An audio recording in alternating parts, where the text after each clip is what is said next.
All right, let's talk. So Irene Aldana loses against Norma Dumont, and yeah, wow, Aldana got battered badly, and I have no excuses. You're not gonna see me do my usual. Oh, Aldana was injured. She destroys her in a rematch. Like, no, I'm not. I'm not doing that. Aldana fucked up tonight. Irina Aldana got exposed.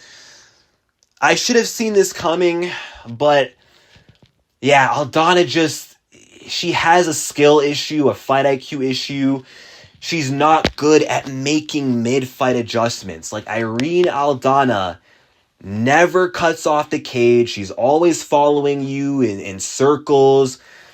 There's so much more Aldana could have done in this fight. Like the wrestling wasn't an issue. Her takedown defense was great. Aldana could have used takedown attempts against Dumont to switch up the tempo.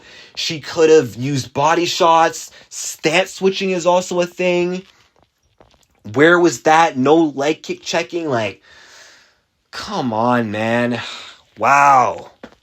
DJC bites the dust.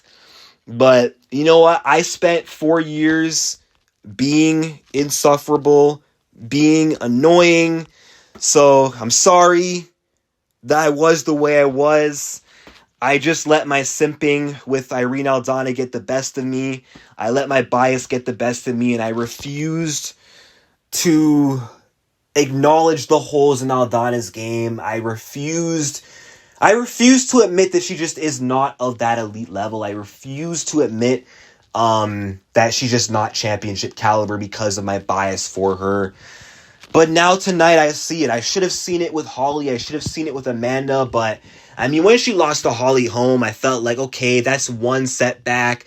This is a fight where she can learn from, improve. But, I mean, she improved. The only thing she improved on since the Holly fight was her grappling. She made no adjustments with her striking or her ability to cut off the cage. She still makes the same mistakes that she's made from that fight against Holly Holm. She's just better at defending takedowns now than what she was, 4 years ago. That's really it. And what this fight shows me is Irene Aldana will only do good against fighters who are flat-footed, who only move back and forth in a straight line, no lateral movement, and it will stand in front of her and brawl. Those are the only types of fighters that she will beat. Like, for example, she would actually have a good chance against the champ Raquel. I'm not saying she beats Raquel, but I'm saying she'd have a chance beating her because Raquel will stand in front of her and won't move laterally. So that would be an easier fight for Aldana stylistically. I'm not saying she wins, guys, okay? But she would have a chance. She'd have a chance against Pena. That's why she succeeded against Rosa, because Rosa does not move laterally. She just stands flat-footed, stands right in front of you. But yeah, if Irene Aldana is not going to switch camps, if she's going to stay in the Lobo gym, then she can kiss her championship hopes goodbye. There's still some fights she can win. Like, Irene Aldana can always beat some of the bottom feeders in the division, but yeah, I don't really think that. I think her days of winning any top 5 fights, I feel like that's kind of over now. Which sucks, but it's the honest truth. I'm not trying to switch on Aldana. I'm not shitting on Aldana, but it's the honest truth. She's not going to make any improvements, any progress, any growth in her career if she stays with Lobo Gym. Lobo Gym is doing her no favors. It's helping her grappling by a lot. Clearly not helping Alexa's grappling. But you know what? It's doing wonders for her grappling, but her overall skills in terms of the stand-up and how she approaches fights in the striking department, they're not doing her any favors. Francisco Grasso, all them people are not doing her any favors. She needs a new team, new coaches. She needs to dabble in other gyms. But because she's so loyal to her camp, it's gonna hurt her. And we've all been saying since the Holly Holm fight, Aldana should switch gyms. Remember that conversation back in 2020? And then Aldana made a post saying, "Nope, I'm not switching gyms. I'm staying with my coach, with my team. We're gonna We're going to win together. We're going to learn together, but I'm not leaving.